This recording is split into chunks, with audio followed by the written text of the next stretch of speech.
বর্তমান সরকারকে অনভিজ্ঞতা এবং ষড়যন্ত্রের মাসুল দিতে হবে, এটাই সত্য।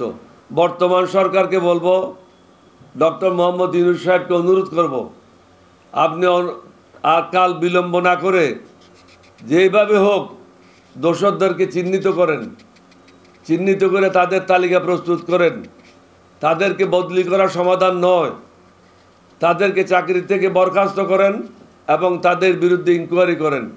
এমন কোনো কর্মকর্তা আওয়ামী লীগের পাবেন না, আওয়ামী লীগের ইউনিয়ন লেভেল থেকে সর্বোচ্চ লেভেল থেকে এমন কোনো নেতা পাবেন না যার কাছে 50 কোটি টাকা থেকে কয়েকশো কোটি টাকা নাই। হাসিনা নিজেই বলেছে তার ঘরের প্রিয়দের কাছে 400 কোটি টাকা আছে। সুতরাং সাবধান হতে হবে আমাদেরকে, এই সরকারকেও সাবধানতার সাথে আগাতে হবে। জীবনে সুযোগ বারবার আসে না এবং আল্লাহ কাকেও বারবার সুযোগ দেয় না।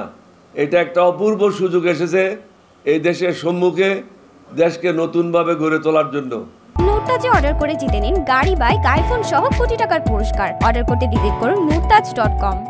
এখানে নতুন এবং পুরাতনের সমন্বয় ঘটাতে হবে এবং যারা অভিজ্ঞ লোক তাদেরকে বিভিন্ন জায়গায় পদায়ন করতে হবে। অভিজ্ঞতার কোনো বিকল্প নাই। লেখাপড়া আপনি বই পড়ে আহরণ করতে পারবেন, রিসার্চ করে আহরণ করতে পারবেন, কিন্তু অভিজ্ঞতা আহরণ করা যায় না। অভিজ্ঞতা হলো প্রত্যেক দিন কর্মকাণ্ডের মাধ্যমে আপনি শিখেন। আমরা যেভাবে রাষ্ট্র পরিচালনা শিখেছি 1975 থেকে নিয়ে 1981 পর্যন্ত, আমি ইউনূস সাহেবকে যতবার 2বার গিয়েছি ওনাকে বলেছি আপনি নিরাপদে নাই, আপনার বিরুদ্ধে প্রতিদিন ষড়যন্ত্র হচ্ছে দেশি এবং বিদেশিরা একত্রে মিলে। সুতরাং কখন কি ঘটে তা বোঝা যায় না। আপনাকে অত্যন্ত সতর্কতার সাথে আগাইতে হবে। এই সরকার 3 মাস অতিক্রম করেছে, অথচ দৃশ্যমান তেমন কোনো কিছু উন্নতি দেখা যাচ্ছে না। রেমিটেন্স ব্যতি রেখে অর্থনীতিতে অন্য কোনো উন্নতি নাই বললেই চলে। কৃষি বাজারের পণ্য সুষ্ঠু মনিটরিং হচ্ছে না। যদি মনিটরিং না হয়, শুধু থিওরি দিয়ে কাজ করি, বাস্তবতার সাথে সেটা মিল থাকবে না। বই পড়ে দেশ চালানো যায় না। দেশ চালাতে হলে বাস্তবতার আলোকে দেশ চালাতে হবে। আবেগে বশীভূত হয়ে যদি কোনো কাজ করি সেটা ভুল হবে। আমাদেরকে বিবেককে কাজে লাগাইতে হবে।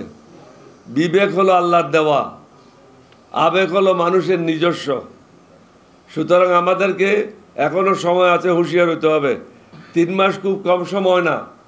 3 মাস যখন আমরা বিগত দিনগুলিতে কেয়ারটেকার সরকার করেছি, তাদেরকে 3 মাস সময় দেওয়া হয়েছিল শুধু নির্বাচন করার জন্য, এবং তারা অনেকেই সুন্দর সুষ্ঠুভাবে নির্বাচন করেছে। বর্তমান সরকারকে অনভিজ্ঞতা এবং ষড়যন্ত্রের মাসুল দিতে হবে, এটাই সত্য। এখানে অনভিজ্ঞ লোক অনেককে আপনারা সম্পৃক্ত করেছেন, বিতর্কিত অনেক লোকদেরকে আপনারা সম্পৃক্ত করেছেন। হাসিনার তাবেদার বাহিনীরা এখনও সরকারি চাকরিতে বহাল আছে বিভিন্ন জায়গায়, আমি একটা জায়গায় বলবো না, বিভিন্ন জায়গায়। সুতরাং তারা হাসিনার কাজ করবে, আপনার কাজ করবে না। এখনও কোনো বড় দুর্নীতিবাজ ধরা পড়ে নাই, এটাই দুঃখের বিষয়। এখনও কোনো বড় দুর্নীতিবাজ 3 মাস হয়ে যাচ্ছে ট্রায়ালে যায় নাই। কেন যায় নাই?